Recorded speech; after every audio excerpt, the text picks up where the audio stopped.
Hi friends అందరికీ నమస్తే. మీకు 1 ఎకరం 2 గుంటల వ్యవసాయ భూమి కావాలని చూస్తున్నారా?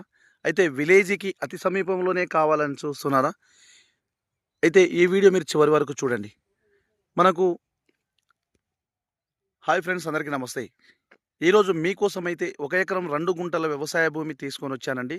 ఇది మొత్తము ఇది టోటల్ 1 ఎకరం 2 గుంటల భూమండి. ఈ కడి నుంచి స్టార్ట్ చేస్తే మనకు రోడ్ ఫేస్ వచ్చేసి ఆ లాస్ట్ కడికి కనిపిస్తుంది గదా! ఇది రోడ్ ఫేస్ వచ్చి 115 ఫీట్లతోటి ఉంటుందండి. 115 ఫీట్లతోటి. ఇది village to village BT road అండి. ఈ విలేజ్ టు విలేజ్ బీటీ రోడ్‌కు మనకు 1 ఎకరం 2 గుంటల వ్యవసాయ భూమి వచ్చింది. ఇదొచ్చేసి విలేజ్ అండి. విలేజ్ నుంచి జస్ట్ ఒక హాఫ్ కిలోమీటర్ దూరంలో జనగామ డిస్ట్రిక్ట్ హెడ్ క్వార్టర్ నుంచి జస్ట్ 15 కిలోమీటర్ దూరంలో ఉంటుందండి. ఇది ఉప్పల్ నుంచి 75 కిలోమీటర్ వస్తుంది. హైదరాబాద్ నుంచి ఒక 100 కిలోమీటర్ లోపే వస్తుందండి మనకు సైటు.